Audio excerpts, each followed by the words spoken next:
Mesdames, Messieurs, bonsoir à toutes et à tous. Bienvenue au journal Éboulement sur le site d'orpaillage de Zomkalaga. Dans le Yatenga, la grande pluie de samedi dernier a surpris des orpailleurs dans des galeries, faisant de nombreuses victimes dont le nombre reste indéterminé. Scrutin direct ou indirect, le mot de désignation actuel du maire au Burkina suscite des débats, discussions qui semblent loin des préoccupations des populations des zones non loties qui réclament un mieux-être. Les documents réunis au prix d'un véritable parcours du combattant, les candidats au concours direct de la fonction publique peuvent les déposer à travers les 13 régions du Burkina depuis ce 16 mai. Audience du président du Faso pour commencer. L'Ordre national des architectes du Burkina a été reçu ce matin par Roch-Marc Christian Kaboré. La délégation a évoqué avec le chef de l'État la commémoration des 25 ans de l'Ordre prévue en octobre prochain. Auparavant, le président du Faso avait accordé une entrevue à l'ambassadeur des États-Unis. Mokhtar Ouedraogo, Amandi Lalsaga, reportage. Roch-Marc Christian Kaboré et Tulunabo Mushingi ont d'abord échangé sur la coopération Burkina Faso-États-Unis d'Amérique. L'ambassadeur des États-Unis a informé le président du Faso qu'il a au préalable rencontré des ministres du gouvernement Thiéba pour faire l'état des priorités du Burkina Faso.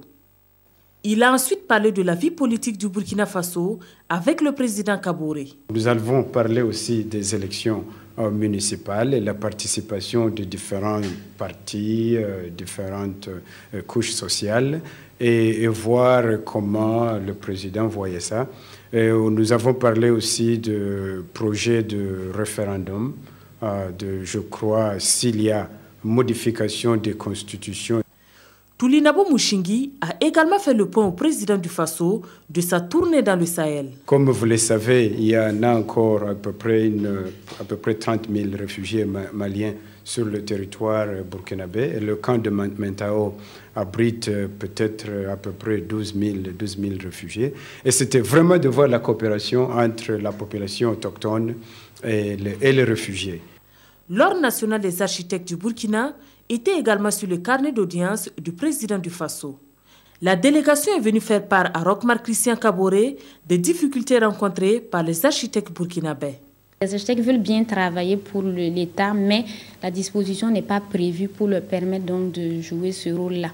Il y a également le permis de construire. Les architectes doivent être associés donc au processus d'obtention du permis de construire et également de l'obtention du certificat de conformité. L'Ordre regroupe 111 architectes. Il est vieux de 25 ans. Pour commémorer son jubilé d'argent, il compte organiser du 3 au 9 octobre prochain des journées portes ouvertes pour mieux se faire connaître du grand public. Nouveau drame de l'exploitation artisanale de l'or. Il est survenu à Zomkalaga, à une dizaine de kilomètres de Sénéga, dans le Yatenga. Des orpailleurs qui étaient dans des galeries ont été surpris samedi dernier par les eaux de pluie. On ne connaît pas le nombre de victimes en dépit de la mobilisation des sapeurs-pompiers venus de Wayouia. Irénée Kaboré, Alidou Alain Savadogo.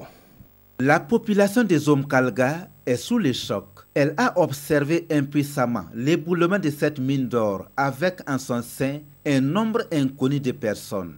Selon les villageois, cet incident est dû à l'arrivée d'eau de pluie en quantité abondante par ces cours d'eau. L'eau est venue vers 1h du matin. Il y avait un caniveau à côté des trous. Bon, au milieu même des caniveaux, il y avait des trous. Bon, les trous aussi sont percés en bas là, ils sont communiqués. Quand l'eau est rentrée là-bas, il s'est communiqué tous les trous. Alertés, les sapeurs-pompiers se sont activés pendant plus de 10 heures d'horloge pour sauver des vies. Mais leurs efforts n'ont pas été récompensés compte tenu de la complexité de l'intervention. Nous avons essayé de faire des reconnaissances, mais les conditions de sécurité ne sont pas réunies pour engager des équipes dedans. Également, sur le site aussi, nous n'avons pas eu de personnes ressources qui puissent nous dire, nous citer exactement les lieux où se trouvent des victimes pour pouvoir accéder. Conviendra avec moi qu'avec les multitudes de trous qui sont tout autour, c'est très difficile de faire des recherches dans ces conditions. Les autorités locales disent être venues apporter leur compassion aux miniers. Et sur le champ, une décision a été prise. De concert avec les personnes ressources là, en tout cas, on a jugé nécessaire de fermer le site en question afin vraiment d'éviter d'autres situations désagréables. Le site des Zomkalga, situé à une dizaine de kilomètres de Séguénéga, fait partie des plus grands sites de la région du Nord. Au moment où nous quittions les lieux, certaines parties du site continuaient à s'effondrer. La campagne des municipales, opportunité de discuter entre autres de la question des lotissements. Un face-à-face a eu lieu samedi dernier entre futurs conseillers et citoyens dans la zone non lotie de l'arrondissement 11 de Ouagadougou. Cet exercice a permis aux populations de ce non loti d'avoir des arguments pour rappeler à ceux qui seront élus leurs devoirs et leurs promesses. Adama Guiti, Ismaël Diloma, Sirima. Face aux résidents du quartier non loti de l'arrondissement 11, les candidats de différents partis aux élections municipales, l'objectif recherché ici est d'écouter ces politiciens quant à leur politique sur les lotissements. Ces populations ont également noté les solutions avancées par ces candidats pour résoudre le problème du non-loti de l'arrondissement 11 qui serait loti 2003. De toute façon, un de ces candidats sera là-bas. Et en ce moment, nous allons les approcher. Vous avez dit comme ça, on attend, mais votre politique ne rentre pas dans ces cadres-là. Qu'est-ce que vous avez oublié? C'est quoi? Donc, on va les demander des comptes. Dans cette même lancée, le balai citoyen appelle les populations de ce quartier non loti à plus de vigilance. Beaucoup de gens, depuis des années, résident dans des secteurs qui ont subi des recensements. Et c'est vrai que la plupart, une grosse majorité des résidents est éjectée de chez elles au bénéfice de nouveaux propriétaires qui en font un business. Donc c'est intolérable quand on sait qu'aujourd'hui, tout citoyen a droit quand même à une terre, en tout cas un minimum à une propriété qui lui permette de mettre à l'abri sa famille. C'est intolérable. Après avoir écouté les discours des candidats au municipal de l'arrondissement 11, les populations ont exposé différentes facettes du problème de leur non-loti et espèrent des solutions qu'ils qualifient de justes et humaines. Les attentes des populations sont nombreuses et les maires qui seront élus auront du pain sur la planche.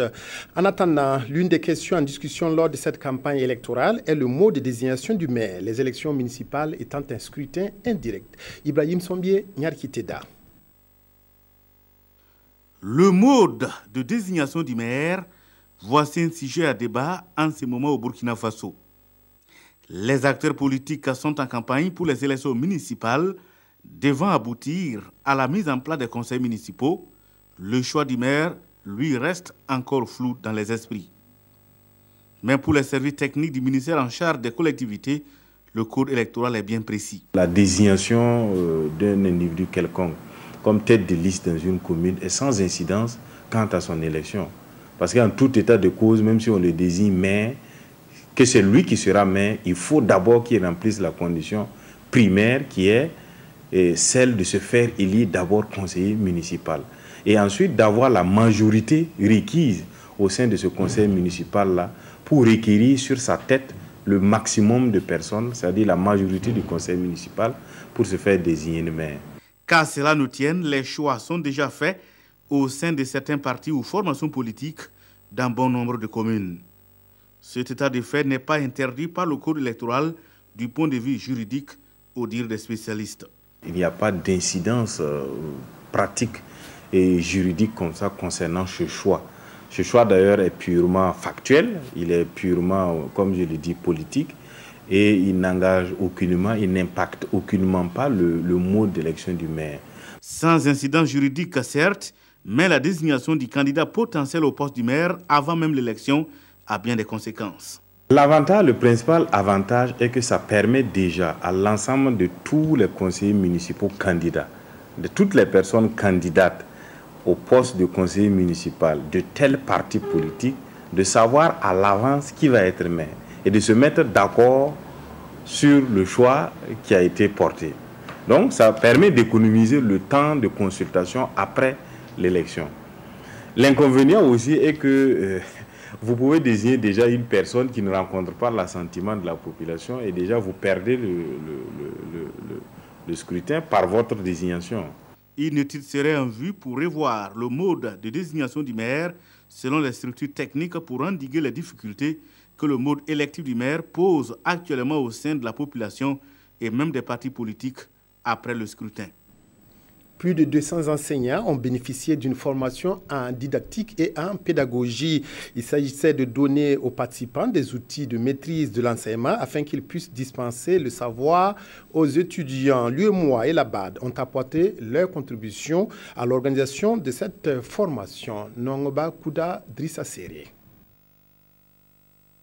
C'est une formation qui doit se dérouler dans les 8 pays de l'UEMOA. Elle vise à outiller les enseignants en didactique et en pédagogie. Cette formation qui concerne aujourd'hui 220 enseignants se déroule simultanément au Burkina et au Togo. Cela suppose que les enseignants maîtrisent déjà leur discipline et la pédagogie et la didactique visent à les aider à mieux transmettre leur message, à se faire comprendre dans de meilleures conditions et donc à faire que le niveau des apprenants soit nettement amélioré. Selon Michel Filga Sawadogo, le thème de la présente formation est aussi pertinent que d'actualité. Elle porte sur 8 domaines de discipline: les sciences de la santé, les sciences de l'éducation, les sciences et techniques, les sciences agronomiques, les sciences juridiques et politiques, les sciences de l'homme et les langues. La formation est conduite par le cabinet ARD. Dans chaque domaine, on prévoit former autour de 28 enseignants. Donc la formation va se dérouler en 2 grandes étapes. Au début, on a les troncs communs qu'ils feront ensemble. Et après, chacun ira dans son domaine pour voir la didactique qui est appliquée dans sa discipline. Pour les responsables de l'enseignement supérieur, si cette formation s'avère concluante, elle sera rééditée au profit de l'ensemble des enseignants et devrait contribuer à relever le niveau des étudiants.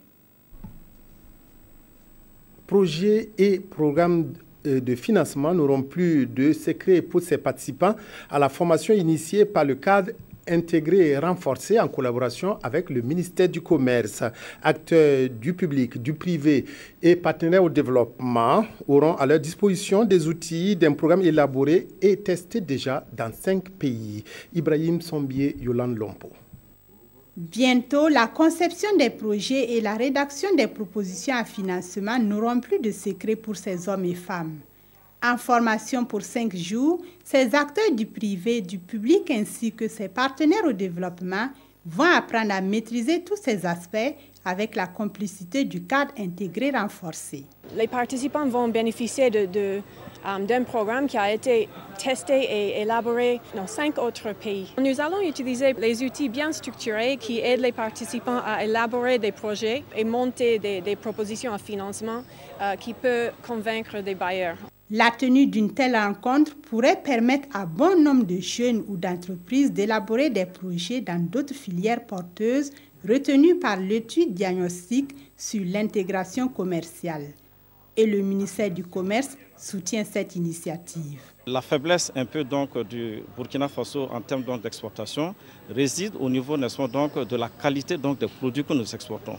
Et c'est pourquoi justement nous saisissons cette opportunité qu'est la formation faite par le cadre intégré renforcé pour renforcer les capacités donc de nos acteurs afin que nous puissions véritablement donc avoir des produits qui soient à la hauteur, qui soient donc compétitifs, suffisamment compétitifs sur le plan international. Le cadre intégré renforcé a été créé en vue d'aider exclusivement les pays les moins avancés à mieux utiliser le commerce comme outil de croissance économique et de réduction de la pauvreté. Fini les légalisations, la recherche effrénée du certificat de nationalité ou du casier judiciaire. Place maintenant au dépôt des dossiers. Depuis ce matin, les dossiers au concours direct de la fonction publique sont reçus à travers les 13 régions du Burkina. Et pour vivre l'ambiance de cette étape vers l'emploi, nous nous rendons à Bobo Dioulasso où nous retrouvons Betty Bienaon et Karim Sissé. Les premiers jours de dépôt des dossiers des concours directs de la fonction publique selon les constats étaient toujours moroses. Mais cette année, les candidats ont très tôt pris d'assaut les guichets de dépôt. Nous avons démarré à 8 h et tout se passe normalement. Il n'y a pas de problème majeur. On nous a donné tout le matériel nécessaire pour commencer le travail. Et les agents réceptionnistes sont tous présents. Bon, je suis là depuis 7 h. Donc j'ai pu déposer un concours. Je m'apprête à déposer le deuxième. J'ai pu déposer gestionnaire des hôpitaux et il me reste l'INEP. Pour la session de 2016 à Bobo-Dioulasso, 7 sites de réception, 15 jurys, 122 guichets de réception ont été mis en place et 244 agents réceptionnistes mobilisés. De quoi faciliter un tant soit peu la tâche sur le terrain. Nous sommes organisés en guichet et on arrive à coordonner là où il n'y a pas d'affluence. On s'arrange à ce que les collègues réceptionnistes aillent épauler là où il y a l'affluence. Donc je me dis à ce niveau, il n'y a pas de problème pour le moment. Cette fois-ci, vraiment, tout est pacifique, artificiel, il n'y a pas de bousculade ni rien, tout est organisé. Vraiment, nous-mêmes, on est contents de cette année. Le comité d'organisation a fait un tour sur les sites de réception pour s'assurer du bon déroulement des travaux. Les choses ont bien démarré et je constate en tout cas avec bonheur que même les candidats ont pris conscience qu'il ne faut pas toujours attendre la dernière minute. Les dépôts de dossiers se dérouleront du 16 au 26 mai 2016 de 8h à 14h. Et dans les hauts bassins, il y a 3 centres de dépôt qui sont Bobo-Dioulasso, Oundé et Orodara. Le Centre pour la gouvernance de l'eau et de l'environnement sort du bois. Créé il y a quelques mois, le centre a entrepris de se faire connaître du grand public. Cette association se veut un centre de veille et une force de proposition de solutions pour une mise en œuvre efficiente des politiques et programmes en matière d'eau. Urbain Sommet, Mokundabire. Une gestion efficiente et efficace de l'eau et de l'environnement. Voilà la vision qui commande la création du Centre pour la gouvernance de l'eau et de l'environnement. Ces responsables le présentent comme une agence d'intermédiation sociale et un espace de dialogue citoyen sur les questions de l'eau et de l'environnement, domaine dans lequel le centre compte apporter son expertise. Nous apportons de nouveau ce que les autres structures n'ont pas prévu. Nous apportons la solution long terme, à travers une bonne gouvernance. Et cette gouvernance, c'est quoi? C'est faire les études sérieuses pour estimer la ressource et dire comment on la mobilise pour qu'elle soit pérenne pour l'utilisation par les usagers. Pour ces acteurs, chaque Burkinabé doit prendre part au projet de développement relatif à l'eau et à l'environnement. Et le centre compte analyser les politiques et programmes publics de ces deux secteurs en vue de faire des propositions pour leur prise en compte. Ça peut constituer un atout pour le secteur en ce sens que les OSC se positionnent pour accompagner dans la conception, la mise en œuvre et le suivi et évaluation des politiques que le gouvernement met en œuvre. Et en même temps, les OSC peuvent jouer ce rôle d'arbitre. Et c'est à cette équipe composée de 12 personnes qu'il revient la tâche de piloter les activités de ce centre. Premier bilan de la campagne de vaccination contre le cancer du col de l'utérus dans 2 districts sanitaires de Burkina. Campagne lancée en 2015 et qui intéressait les filles de 9 ans. Les acteurs de cette campagne de vaccination mesurent ses acquis et ses faiblesses et font un plaidoyer pour une autre opération de grande envergure. Moussa Ouedraogo, Lazare Pouya, reportage. C'est une rencontre bilan de l'administration de la première dose de vaccin contre le papillomavirus humain HPV, le cancer du col de l'utérus donc, qui s'est passé du 23 au 29 novembre 2015 dans les districts sanitaires de Solonzo et de Bascui. Cette campagne de vaccination dans ces 2 localités avait concerné les filles de 9 ans et visait à les prévenir du cancer du col de l'utérus. La sexualité active, on estime que ça commence à partir de 15 ans. Alors donc, il faudrait, puisque c'est pour éviter que les filles en contact avec d'autres personnes qui ont ce virus ne puissent être contaminées. Nous nous sommes réunis pour faire le bilan de cette campagne qui a été menée dans ces 2 districts et surtout préparer le deuxième passage si cette campagne s'avérait donner des résultats probants. Il pourrait y avoir une possibilité de passer à l'échelle nationale en 2017. Et c'est sur ce point précis que les participants à cette rencontre vont analyser les acquis de la première campagne, l'objectif étant de faire un plaidoyer en faveur de l'administration de la seconde dose. Cette deuxième campagne pour l'administration du vaccin aux filles de 9 ans débutera le 23 mai prochain, toujours dans les provinces de la Boukou du Moun et du Kadiogo, et mettra à profit les acquis de 2015. Pour le premier passage en novembre 2015, en tout cas, on a eu une bonne mobilisation sociale, une bonne adhésion des populations à cette campagne. Voilà, donc à l'ensemble, en tout cas, la campagne s'est bien menée avec une bonne adhésion des populations. Il n'y a pas eu de fausses rumeurs, en tout cas, les populations ont bien compris les messages et ils ont accepté, en tout cas, de faire vacciner les enfants. Et c'est également cet engagement des leaders et des populations que la seconde campagne de vaccination contre le cancer du col de l'utérus souhaiterait pour sauver toutes les filles de 9 ans. L'incivisme sur les routes est revenu brusquement au devant de l'actualité après la mort de l'assistant de police stagiaire Rasmane Doussongo. Les violations du code de la route, de plus en plus nombreuses, sont du fait des jeunes et des anciens. La régulation de la circulation devient un parcours du combattant pour la police et les VADS. Le constat avec Gira Somé et Mounira Kiri. Incivisme quand tu nous tiens. Au feu tricolore de la SECNA, en moins de 5 minutes, le nombre de personnes qui a brûlé le feu est impressionnant. À y regarder de près, il n'y a pas que les jeunes qui brûlent les feux tricolores. Hommes, femmes, personnes âgées, tous s'adonnent au jeu. On use de tous les stratagèmes pour ne pas marquer l'arrêt. Selon la police municipale, bon nombre de ceux qui sont pris dans les mailles du filet ne reconnaissent pas les faits, tentent de se justifier ou tiennent des propos désobligeants.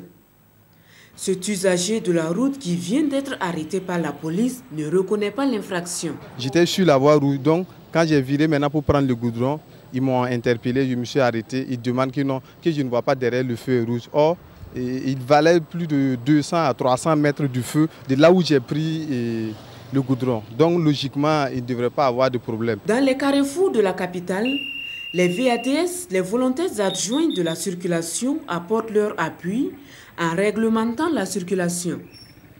Une présence qui ne dissuade cependant pas certains de passer au feu rouge. Ici, là, les gens là ne respectent pas le feu. C'est quand ils vont voir le feu orange qu'ils vont accélérer pour passer. Et certains aussi, ils voient que le feu est rouge et puis foncent. Quand vous sifflez, vous interpellez quelqu'un, c'est devenu un problème. Chacun veut dire qu'il a raison. Point besoin de dire que l'incivisme a pris des proportions inquiétantes sur les routes de Ouagadougou. Il est à la base de plusieurs cas d'accidents mortels qui endeuillent des familles chaque jour. Il a même atteint son summum avec le décès de l'assistant de police Doussongo Rasmane la semaine dernière des suites de ses blessures causées par un contrevenant de la circulation. Comme à mettre fin à l'incivisme dans la circulation, c'est le casse-tête chinois qui se pose aux forces de sécurité dans son ensemble et à toute la population. La Fédération internationale des femmes pour la paix a célébré hier la journée de la famille. Célébration à Ouagadougou avec les parents des victimes des événements politiques de ces dernières années au Burkina. La Fédération a respecté pour cela le rituel Chungwa, censé apaiser les esprits des morts. Amadou Ilboudo, Pascal Kané. Avec en fond sonore un chant de chorale, la présidente de la Fédération internationale des femmes pour la paix allume une bougie et de l'encens. Puis, sous le tour des autorités invitées et les parents des victimes des événements du 30 et 31 octobre, du coup d'État manqué et de l'attaque terroriste du 15 janvier, de faire le même rituel. Cela s'appelle Sungya, c'est en langue coréenne. La pratique réalisée pour la première fois lors du tremblement de terre en Haïti est censée apaiser les esprits des morts. L'enfant vit 9 mois dans le ventre de sa mère. L'enfant est censé de vivre 100 ans sur la terre. Mais à cause des circonstances, les personnes sont précipitées dans l'au-delà. Alors quand ils sont précipités comme ça dans l'au-delà, ils vont avec un cœur, un sentiment de vengeance, de haine et de ressentiment. C'est pourquoi, pour arriver à leur demander pardon, à consoler leur cœur, à faire d'eux des personnes du bien, des bons esprits du bien, nous faisons cette cérémonie qui a commencé depuis le 18 mars au niveau des Nations Unies. C'est ainsi que la Fédération internationale des femmes pour la paix célèbre la journée internationale de la famille.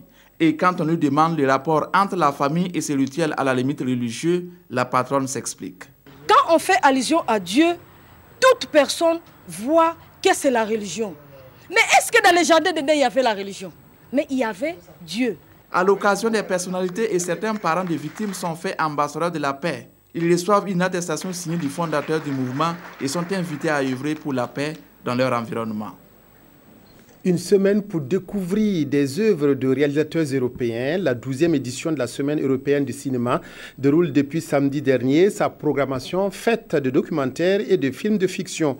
Les pays du vieux continent représentés au Burkina ont envoyé chacun une œuvre. Nongba Kouda, Estelle Judith Assogba. Le film Les Saisons en projection inaugurale à cette 12e édition de la Semaine européenne du cinéma. C'est un documentaire animalier des réalisateurs français Jacques Perrin et Jacques Clouzot. Il est très récent et dure 1h37 minutes. Ces deux cinéastes convient les cinéphiles à un formidable voyage à travers le temps pour redécouvrir ces territoires européens qu'ils partagent avec les animaux sauvages depuis la dernière ère glaciaire jusqu'à nos jours. Ça nous a amené loin du Burkina et rappeler que dans le monde, il y a des paysages, des animaux totalement différents selon les lieux où nous nous trouvons. Intéressant de voir comment la nature a évolué avec le temps, qu'est-ce qu'on a fait pour affecter tout ça et bon, qu'est-ce qu'on pourrait faire pour changer ça. Moi je suis très content, il y avait des scènes, je dirais éblouissantes à mon avis. La photographie était excellente. Cette semaine européenne du cinéma vise à présenter aux amoureux du 7e art une série de films réalisés par des cinéastes européens. C'est une programmation grand public, reflet de vie d'Europe et d'Afrique, qui se croisent et s'interpénètrent, gagnant toujours à mieux se connaître. Chacun des États européens qui sont représentés ici au Burkina Faso a fait l'effort d'essayer d'amener un film. Nous avons donc une programmation avec une dizaine de films. Certains passent plusieurs fois, ça dure une semaine. Et donc j'invite tout le monde à venir voir ces films. Le public pourra assouvir sa passion avec une dizaine de films qui sera projeté gratuitement jusqu'au 21 mai prochain. Cinéma et Europe toujours, le Festival de Cannes célèbre cette année les 25 ans du programme Média de la Commission européenne. Média signifie mesure pour encourager le développement de l'industrie audiovisuelle. Depuis 1991, le programme a permis à plus de 2000 films, séries et projets de sortir sur les écrans. 10 longs métrages en compétition cette année sur la croisette ont été financés par le programme Média. Le programme Média de la Commission européenne célèbre à Cannes ses 25 ans. Il s'agit de mesures pour encourager le développement de l'industrie audiovisuelle qui existe depuis 1991. Tous les ans, il soutient plus de 2000 films, séries et autres projets. Le programme finance notamment des réseaux de salles qui font une large part au cinéma européen. Je pense que c'est une success story, affirme le commissaire européen à l'économie et à la société numérique. Nous investissons 1 demi-million par an pour financer le film européen, les œuvres européennes et pour envoyer un message clair sur les contenus européens et la diversité culturelle sous la tutelle de l'Europe. Je suis heureux, conclut-il. En Europe, la place des films européens au box-office a progressé, passant d'un quart des entrées en 2010 à un tiers en 2014. Média fait un travail formidable et je pense qu'en s'amplifiant, il y aura encore plus de films de faits dans les autres pays, dans tous les pays européens, et ils viendront sûrement à Cannes ou dans d'autres festivals dans le monde. Mais Cannes, c'est mieux quand même. Un film européen, c'est un film qu'on aime et on se dit, il n'y a vraiment qu'un sacré espagnol, un bloody Frenchy ou un incroyable anglais pour faire un film comme ça. Ça, c'est un film européen. Depuis 25 ans, 40 films financés par le programme Média ont été primés à Cannes. Cette année, c'est aussi le cas de 10 longs métrages sur les 21 en lice pour la Palme d'Or, comme Julieta de Pedro Almodovar ou Rester vertical d'Alain Guiraudy. Venez, normalement il devrait rien vous faire. Allez, vas-y. Il est nerveux en ce moment, c'est à cause des loups. Il a déjà subi plusieurs attaques, alors vous pensez. Je suis même pas sûre qu'il ira encore au loup, mais avec les randonneurs, qu'est-ce qui est chiant. La campagne électorale et ses quelques dérapages sont commentés par les journaux de ce lundi. Les confrères reviennent également sur le décès tragique de l'assistant de police stagiaire Asmane Doussongo, heurté violemment par un usager de la circulation. Touboum, Evelyne Dabiré.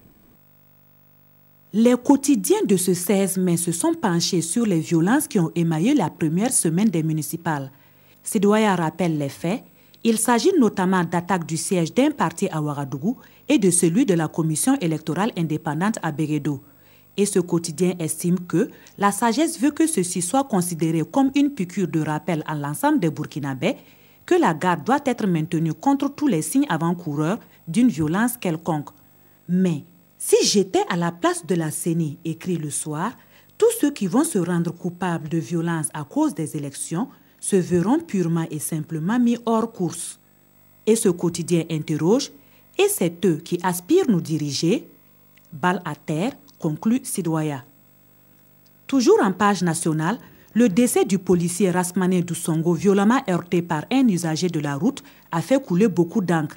Le pays rapporte la réaction de la police et les avis des Burkinabés. Des Burkinabés qui condamnent tous cet acte, qu'ils qualifient d'ignoble et demandent que l'auteur soit retrouvé et puni à la hauteur de son forfait. L'incivisme prend de plus en plus de l'ampleur et les autorités doivent assumer leurs responsabilités, écrit le pays. Pour notre temps, le temps est à la sanction et la force légitime doit monter sur ses grands chevaux pour que l'incivisme cesse de gouverner la République. Et si on ne redresse pas les choses d'ici là, poursuit l'observateur Palga, le pays redeviendra ingouvernable et la chienlit va s'installer. Pour ce quotidien, avec l'incivisme et la négation de l'autorité, nous courons tous à notre perte. Voilà, c'est tout pour cette édition. Merci de votre aimable attention. Excellente soirée à toutes et à tous en compagnie de la RTV.